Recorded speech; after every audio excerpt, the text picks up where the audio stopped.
All right, guys, it's Mrs. Aldrich again. You're going to need your paper. You need a writing utensil. I have my pencil. I actually have a black pen. And then you're going to need a purple crayon or purple marker, purple colored pencil, something purple. All right, are we ready? Okay. I'm using my pencil for drawing today. So what we're going to do is we're going to make, kind of looks like a balloon shape or a bell, like when we did the jellyfish, but it comes in more in the corners.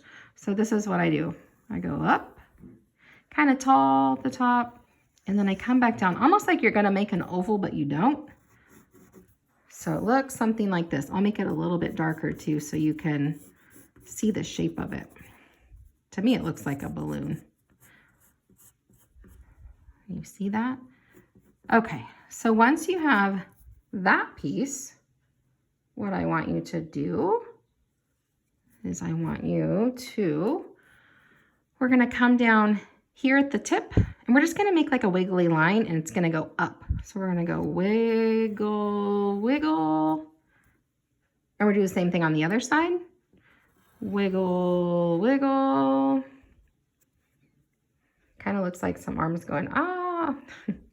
And then what you do is you're gonna go back to the top and you're just gonna follow that same line down to about there. Same thing on the other side. And stop. So that's two. Do you remember what we were drawing? There's your two eyes. Make a black circle and another black circle, or with your pencil. And then you just make two circles around it. Give them a little smirk. We're making an octopus today, guys. And octo, if you know the prefix for octa, oct means 8. We have octopus. So if octo means 8, how many arms do you think an octopus has? If you guessed 8, you are correct. So we have 2. We're going to do like almost 4 on each side. So that's 1. Okay, so let me hold my paper. Okay, now we're going to go wiggle. This time I'm going to hook it this direction. And you can keep going when we're here. So we can just wrap it back around and go back down. Same thing on the other side. It's just kind of making little wiggly lines, guys. So now our octopus has 4 arms. We still need 8.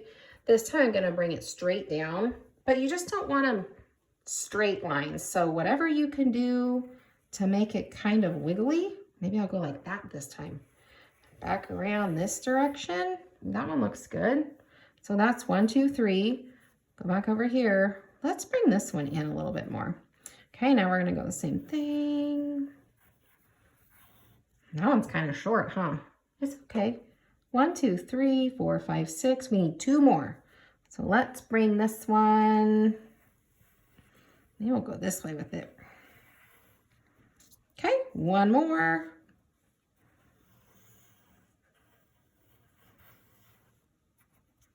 Ta-da! All right, these will look all different. They're just little wiggly lines, and we have 1, 2, 3, 4, 5, 6, 7, 8. You'll find which one you like best. Just depends on what you like. Like maybe you like the really curly ones. Maybe you like them tall and skinny. But you'll see octopus arms are all different shapes. They have suckers on the bottom. So the way to make the suckers, just circles. So I use my black pen. You can just use your purple pen or purple crayon, and you can do the little suckers on them. That one, see how maybe it's like this? So maybe that's the underneath side and that's the top. The same thing on this one. Maybe it's just this section that you're gonna have the suckers on. It's like the underneath of it, because they only are on the bottom of their arms, the tentacles. They call them their octopus arms, like that. I'm not going to do any down here. You can, they take a lot of time, but it's just so some of them have them, so that way you can remember, oh yeah, they have suckers, little suction cups on their arms. So I'll stop at that. Remember, you can do them on all if you have time. I'm just going to darken up his eyes with black. All right.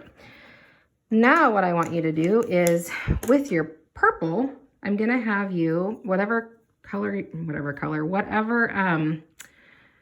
pencil, pen, I have crayons. So I'm just gonna trace the outside and color it in purple and see how you can still see the suction cups.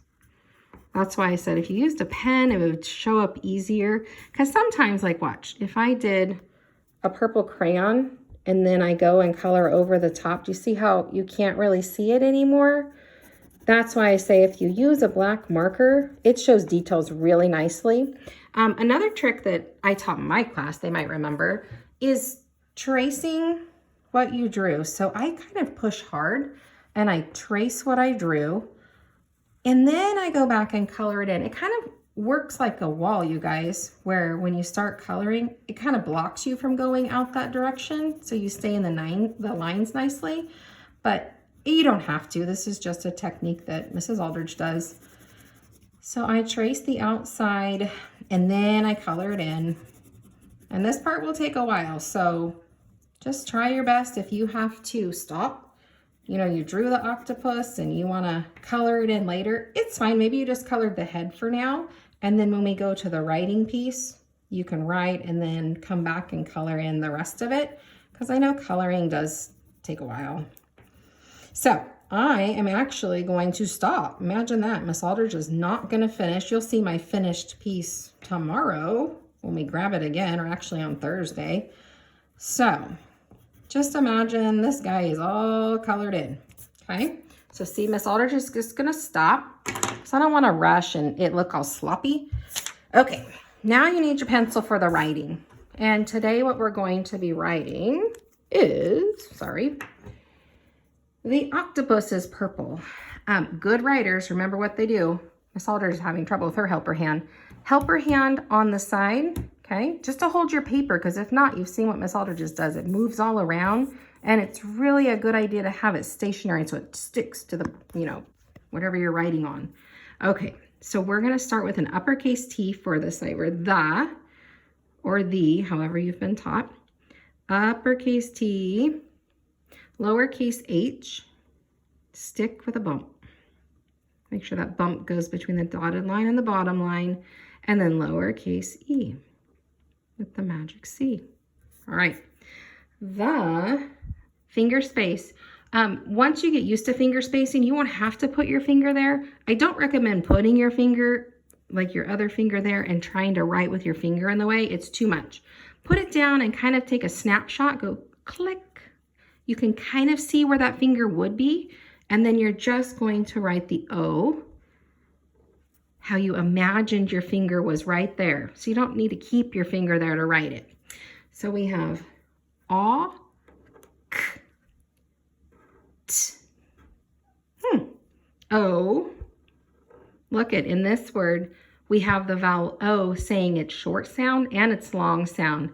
Aw, O. Aw and O. It's pretty cool. So we have octo and then we have p.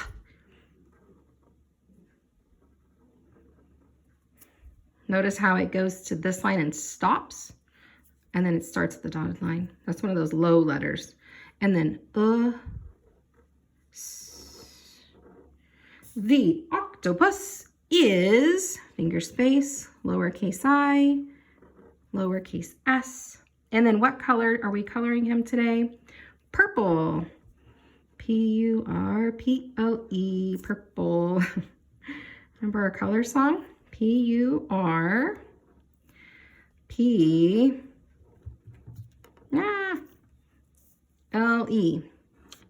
Oh my goodness. See, that's why I need a helper hand. Look what Miss Aldridge is doing. See how my L's all.